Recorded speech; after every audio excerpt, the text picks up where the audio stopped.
Welcome back. आगे बढ़े, आपको बताएं जनूबी कोरिया पार्लियामेंट ने मार्शल लॉ को गैर कानूनी करार दे दिया। मार्शल लॉ के खिलाफ पार्लियामेंट में करारदाद मंजूर कर ली गई। जनूबी कोरिया पार्लियामेंट के 190 मेंबरान ने मार्शल लॉ की मुखालफत में वोट दिया है। करारदाद में सदर से मार्शल लॉ निफाज का सदारती हुक्म वापस लेने का मुतालबा भी किया गया है। जनूबी कोरिया के सदर ने मार्शल लॉ नाफिज किया था। अपोजिशन पर रियासत मुखालिफ सरगर्मियों का इल्जाम लगाया गया। जनूबी कोरियन सदर ने इमरजेंसी और मार्शल लॉ के निफाज का ऐलान करते हुए कहा था कि मुल्क को शुमाली कोरिया की कम्युनिस्ट फोर्सेस से बचाने और आइन के तहफ़्फ़ुज़ के लिए इकदाम जरूरी था। सदर ने अपोजिशन पर शुमाली कोरिया से हमदर्दी, पार्लियामेंट पर कंट्रोल और रियासत मुखालिफ सरगर्मियों से हुकूमत को मफलूज करने का भी इल्जाम आयद किया। उन्होंने कहा कि अपोजिशन ने अपना लीडर बचाने के लिए हुकूमत मफलूज कर दी। अपोजिशन की सबसे बड़ी डेमोक्रेटिक पार्टी ने अरकान असम्बली और अवाम को असम्बली के अंदर और बाहर जमा होने की कॉल दी, जिस पर बड़ी तादाद में लोग पार्लियामेंट के बाहर पहुंचे।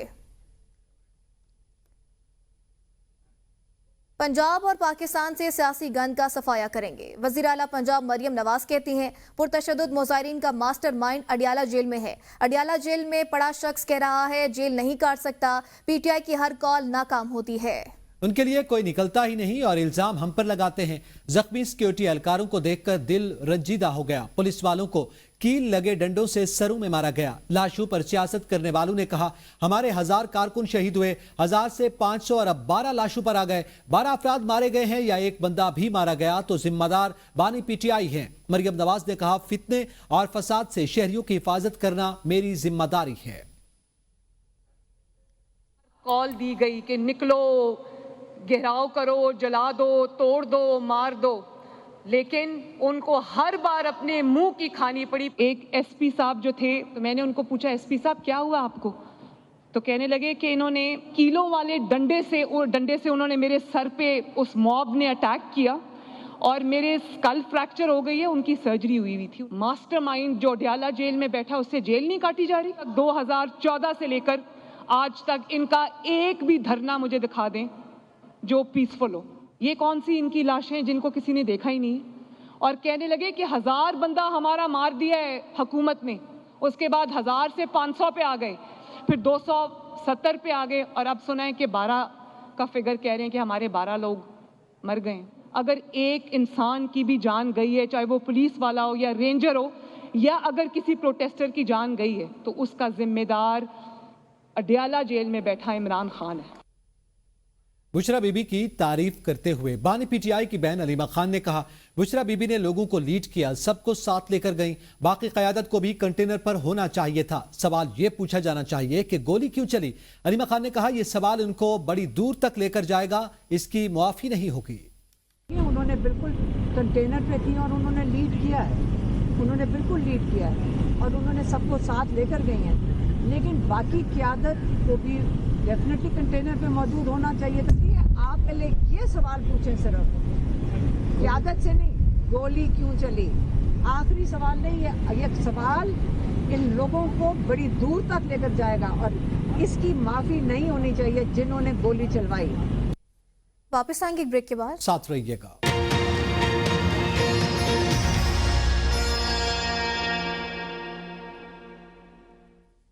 Welcome back. आपको बताएं हुकूमत ने पाकिस्तान इलेक्ट्रॉनिक क्राइम एक्ट तरमीमी बिल का इब्तिदाई मुसव्वदा तैयार कर लिया। पीका तरमीमी बिल के मुजवजा मुसव्वदे के मुताबिक फेक न्यूज देने वाले को 5 साल कैद या 10 लाख रुपए जुर्माना या दोनों सजाएं एक साथ दी जा सकेंगी। ये तरमीमी बिल वजारत इंफॉर्मेशन टेक्नोलॉजी की जानिब से मुरतब किया गया है। तरमीमी बिल के मुसव्वदे के मुताबिक डिजिटल राइट्स प्रोटेक्शन अथॉरिटी कायम की जाएगी। अथॉरिटी का एक चेयरमैन और 6 अरकान होंगे, जबकि अथॉरिटी के फैसले के खिलाफ ट्रिब्यूनल से रुजू किया जा सकेगा।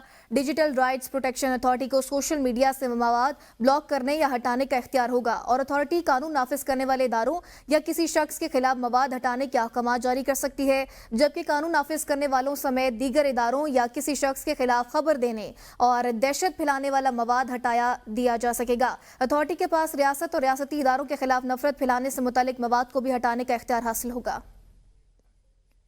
विभाग के वज़ीर दाखिला मोहसिन नकवी की ज़ेर सदारत नेशनल एक्शन प्लान की कोऑर्डिनेशन कमेटी का अहम इजलास हुआ। इजलास में नेक्टा और सूबों के माबैन कोऑर्डिनेशन बेहतर बनाने का फैसला किया गया।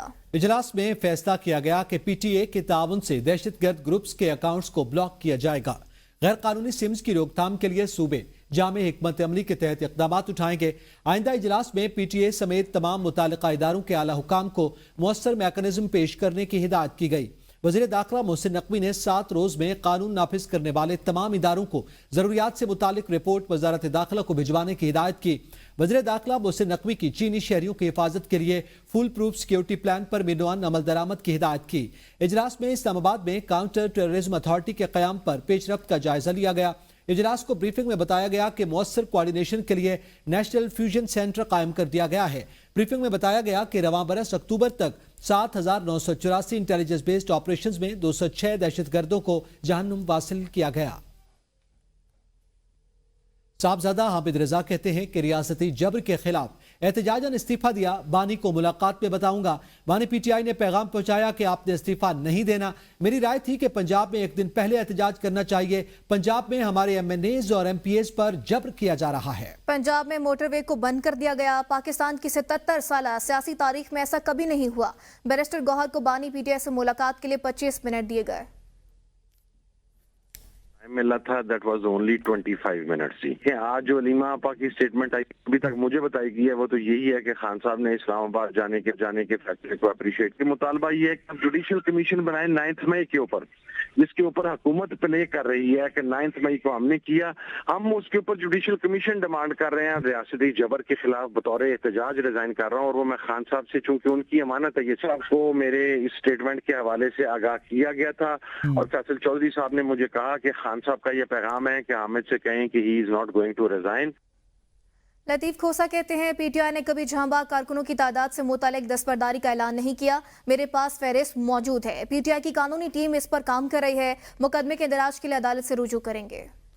PTI ने कभी दस्तबरदारी का सवाल ही पैदा नहीं होता है। उन्होंने भी ये कहा है कि तस्दीकन जो हमारे पास हैं वो इतने हैं और आपको पता है कि मेरे पास ये फहरिस्त भी है और मैं इस पे जो है हमारी लीगल टीम काम कर रही है और हम अदालत में कल या परसों चले जाएंगे। ये इनके कत्ल के जो है पर्चे करवाने या कत्ल की नालिश करने या इस्तगासे करने इन लोगों के खिलाफ जिन्होंने ये जो है जो इस तरह से खून बहाया है, खून नाक। मजीद खबरें शामिल करेंगे इस ब्रेक के बाद। साथ रहिएगा।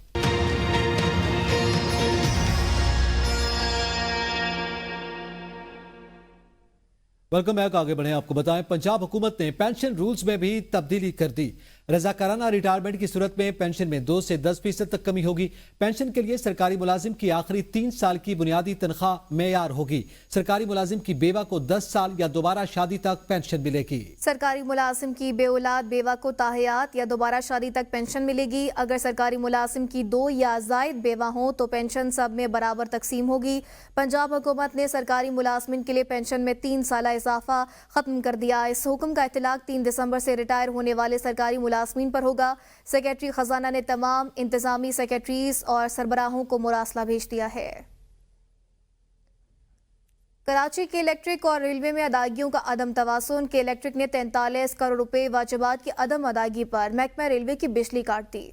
कि इलेक्ट्रिक और रेलवे में अदायगियों का अदम तवाजुन मुसाफिरों को परेशान करने लगा। कैंट सिटी समेत स्टेशन और रिहायशी कॉलोनियों की बिजली काटी गई। बिजली की अदम फराहमी से ट्रेन की आमदरफ्त मुतासर होने का खदशा है। जराये के मुताबिक कि इलेक्ट्रिक को भी रेलवे के करोड़ों रुपए के वाजिबात की अदायगी करना है। रेलवे मुलाजमीन पर मुख्तलिफ तनसीबात के किराए की मद में कि इलेक्ट्रिक भी रेलवे का नादहिंदा है। न्यूज स्टूडियो से अब तक के लिए इतना ही। देखते रहिए ABN न्यूज, कौम की सोच।